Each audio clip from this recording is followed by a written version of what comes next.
Good morning.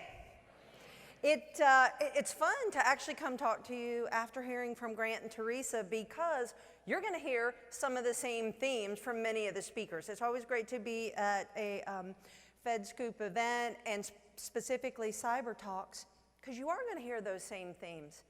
And that's a great thing, because what you should take away from it is the intense focus, both across the administration, inside our federal agencies, and across our nation as a whole.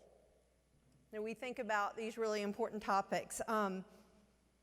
Today, I am going to talk about the things that we're doing from a security perspective inside agencies that are directly connected to the President's management agenda, but some of those things cross over some of the same topics that Grant covered. But I'm going to use a term as we talk about cyber as a battlefront and a digital war. And I'm using that term digital battlefront because we actually have to treat our approach to cybersecurity like a daily battle. And we have to meet our adversaries with the same preparation, the same level of ferociousness and coordination that we would if we would battle for land, space, or for our freedom. Because it is that important. But I'm going to start my comments. It's been an interesting week, and I've spent a lot of time with federal agencies, and will this next couple of weeks as we kick off the fiscal year, and we're honing in on exactly what we're going to do. What are we going to work on at that detail level? And I love that Teresa used examples in the financial services industry. That's the environment from which I came. And those experiences made me reflect a little bit on history, both in sharing information, facing adversaries, working together, the hard work that actually has to come with people like represented in this room to share information, to act quickly. It's a high bar, and we have to apply that in the things that we do. But I'm going to start my comments from a little bit different angle. I'm going to share two quick stories. And I promise I'm going to bring it back to the President's management agenda. But earlier this week, I had the opportunity to talk with Vince Cerf. So in case that name doesn't ring a bell for some of you in the room, he is widely known as one of the fathers of the internet. And ladies, he also shared when we were talking that there were some mothers of the internet too. But the groundbreaking work that he and Bob Kahn did occurred in the 70s. So you think about that. Think about what we're doing today, and from the concept of history, for some of you, that might not seem like that long ago. That same day, I was actually working with some 9th and 10th graders from a magnet school trying to get kids interested in technology. And that was a fantastic experience.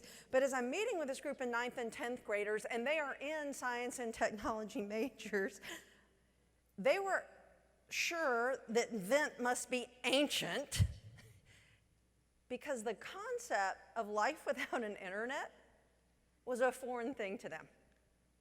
They couldn't believe that there was a time when we didn't do everything digitally. We weren't connected to our phones.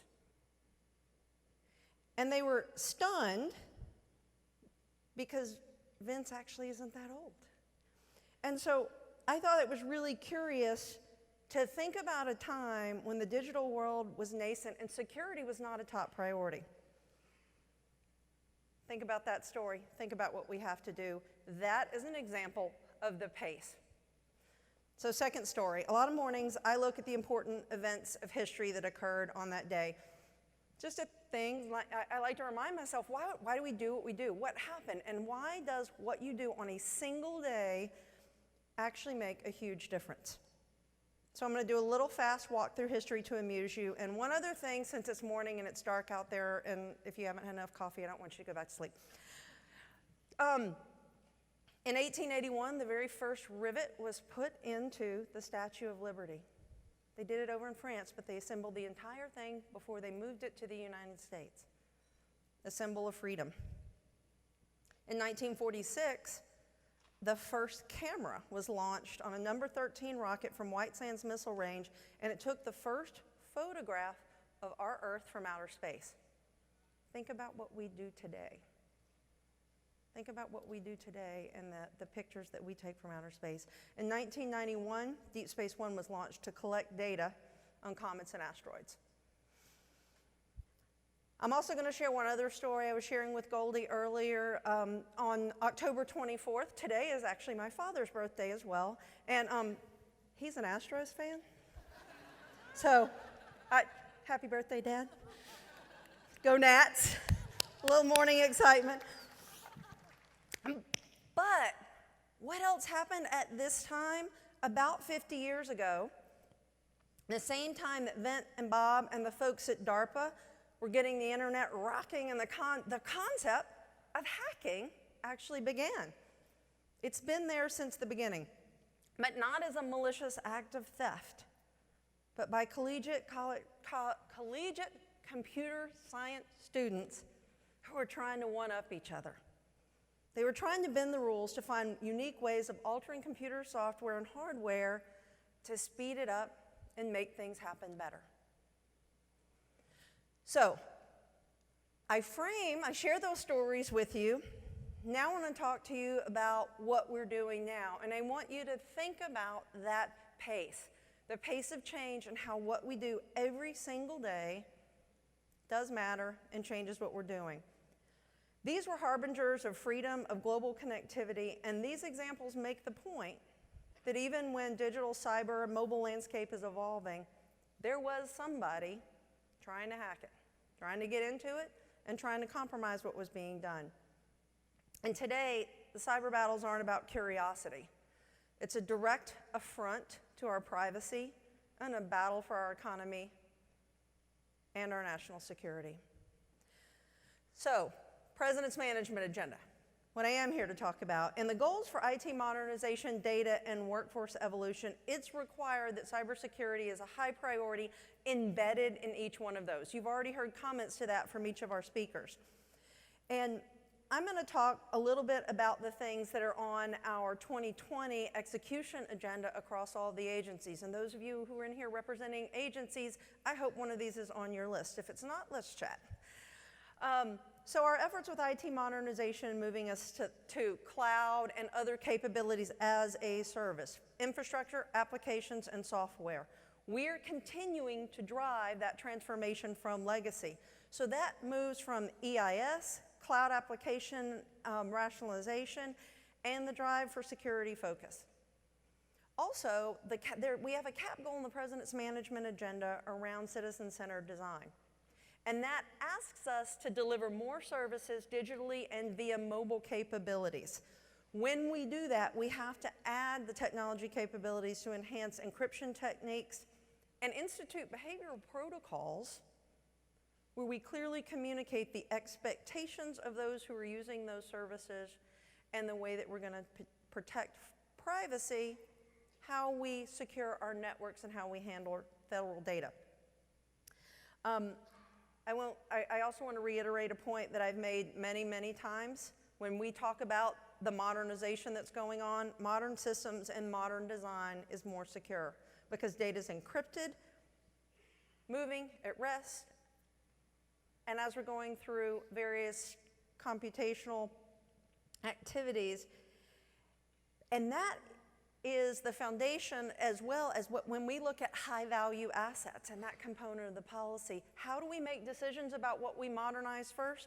We are moving on those things that are most important to our economy, to our nation, to the citizens that we serve.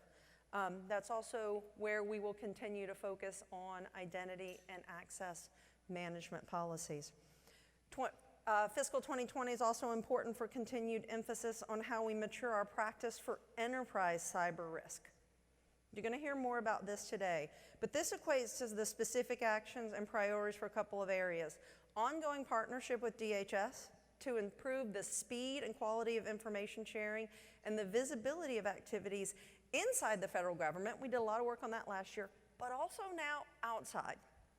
And how do we understand those things that are going on inside our government, in others, and across our nation as early warning signs of issues so that we can be more proactive? and move from a reactive to a proactive position. We're also, as you heard, Grant comment, moving from kind of the forming stage of the federal acquisition supply chain activities to efforts to define the strategy and start to take key implementation actions. More cross-government level structure and discipline for how we identify and track areas of concern and how we act on those concerns in our enterprise operating environment. Think at the agency level, but also at an enterprise level. And both government and vendors are a part of that conversation. As I reflect, and as I said, Teresa's comments made me think back also working with the world's largest banks. We will also be taking steps as we move things to services and we change our operational paradigms to inspect those who are providing services, whether it's a cloud service provider, a managed service provider, and others from whom we are using commercially available capabilities. We have to look at that and understand what's happening there as well with the same diligence that we do what's going on inside federal networks. It's an extension of how we're delivering services and managing data. We will also continue to evolve zero trust architectures, identity and credential access management protocols, security enhancements for both 5G and IPv6 dominated operating environments. Some of those are going to be led by specific agencies and some of those are going to be cross-government. So I hope that you are involved and you're attentive as we move those forward. We talked about data and we evolved the data strategy. There were some priority data sets this year that supports AI, geospatial, and financial management. Those are the ways that we build the maturity about how we make data available, but also the practices for safe and ethical sharing, and the protocols that we use to understand who is using our data and what they're doing with it, whether it's research and development, use in our US industry to grow our economy or protect our homeland. And we've talked a lot on the workforce side. Building a national cyber workforce inside and outside government is very important. The comment before of it takes a village. I've said many times I don't want to be fighting over the same one person. We need to build 10, 20, 50 capable people because we need them in all areas. Of course, I've been highly focused on the federal IT workforce. We're going to continue with reskilling programs and other programs to boost not only the hands-on skills of many like you who work in the space every day, but the overall literacy of our entire federal government for how we work with data, whether those professionals are in acquisition, operations, management, or citizen-serving teams. We all have to have a higher level of consciousness about what threats there may be and the fidelity of our behavior. We also have opportunities, and there's some special activities this year to leverage automation for continuous monitoring so that we can actually reduce some of the manual activities and leverage our very precious cyber workforce on the more complex and critical roles. We're working with DHS and specific agencies to advance the way that we as a community secure our networks, and advancing our thinking about vulnerability disclosure programs and heightened security on government websites. And there's a tight link between new policy and the implementation activities that we're going to take. And the last thing that I will say regarding kind of actions going on in agencies, you're going to continue to see sandbox efforts, tabletop activities sponsored by the CIO Council, by communities of practice, and specific agencies, so that we are continuously evolving our thinking. We're evolving our understanding of what capabilities are in the market, and we're improving our operational maturity to face off against those who would seek to use data and information in a way that's not aligned with our values. So I hope the message that you take away from my comments is that there's a lot happening. There's a lot happening today, both delivering results as well as creating an environment that we are looking to the future and understanding what needs to be next.